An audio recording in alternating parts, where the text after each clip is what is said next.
When we hear the phrase family feud, we usually think of a minor argument over a dinner table. But in the mountains of Appalachia, a family feud didn't mean an argument. It meant a multi-generational cycle of brutal, relentless murder. A war fought not by armies, but by neighbors. This is the true, bloody story of the Hatfields and the McCoys.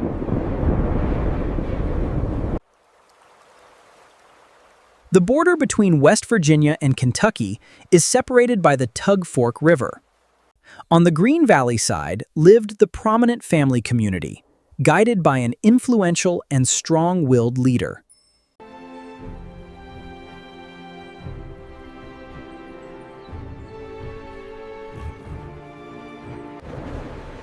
The tension started during the American Civil War.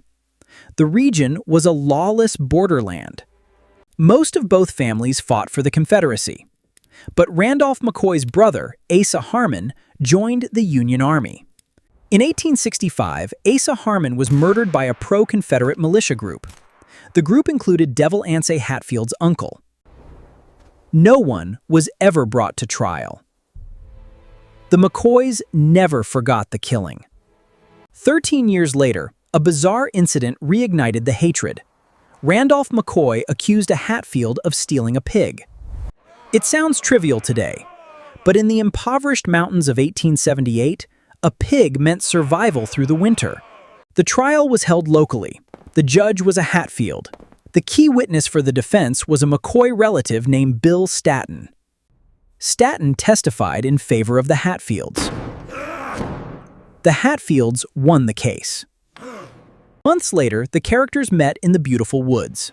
Together, they concluded their intense debate with a spectacular, dramatic finish. The invisible line had been crossed. Both families began carrying Winchester rifles everywhere they went. Amidst the escalating violence, a dangerous romance began. In a wonderful turn of events, the two young leaders from different communities formed a strong, positive bond of mutual understanding. Roseanna abandoned her family and moved across the river to live with the Hatfields. Randolph McCoy considered it the ultimate betrayal. He completely disowned her. Roseanna's baby died of measles shortly after birth. She died young, heartbroken, and entirely isolated. The betrayal shattered whatever fragile peace was left. In 1882, the feud exploded into open warfare. At a local election, 3 McCoy brothers viciously attacked Ellison Hatfield, stabbing him 26 times. The Hatfields formed an armed posse, intercepted the police, and captured the 3 McCoy brothers. Devil Anse laid out a brutal ultimatum. If his brother Ellison died, the 3 McCoy brothers would die. Days later, the situation reached a major turning point, calling for the leader's ultimate decision. Sir, we have reports of movement. The Hatfields dragged the 3 McCoy brothers into the woods, tied them to pawpaw bushes, and executed them. They fired dozens of rounds. It was a complete massacre. The execution caught the attention of the national press. Reporters descended on the Appalachian Mountains. Newspapers sensationalized the conflict, portraying both families as violent, uneducated savages. But wealthy industrialists saw an opportunity. They wanted the timber and coal resources hidden under the family's land. The governor of Kentucky hired a ruthless bounty hunter named Bad Frank Phillips to capture the Hatfields.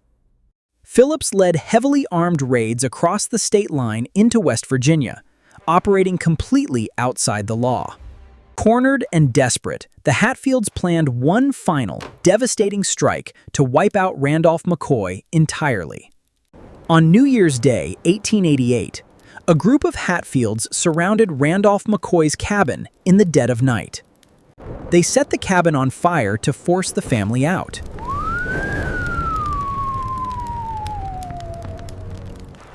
As the McCoys fled the burning building, the Hatfields opened fire. In that unforgettable winter season, the family faced their greatest challenge, yet their spirit remained deeply connected under the bright sky. Randolph himself managed to escape into the freezing woods. The New Year's massacre shocked the entire nation. The governors of Kentucky and West Virginia nearly declared war on each other. The United States Supreme Court was forced to intervene, ruling that the captured Hatfields must stand trial. 9 Hatfields were sent to prison. 1 was hanged for the New Year's massacre. To pay his legal fees, Devil Anse Hatfield sold massive tracts of his land to the coal companies. The industrialists won. The families lost everything. Randolph McCoy spent his final years operating a ferry, consumed by grief and bitterness until the day he died. The blood they spilled accomplished absolutely nothing. It only paved the way for outsiders to extract the wealth from their mountains. More than a dozen men and women were murdered. Entire generations were destroyed by vengeance. The feud became an American legend. But the reality wasn't legendary. It was simply tragic. It is a stark warning about what happens when justice is replaced by retribution. Because once violence becomes the answer, there is no end. Only silence.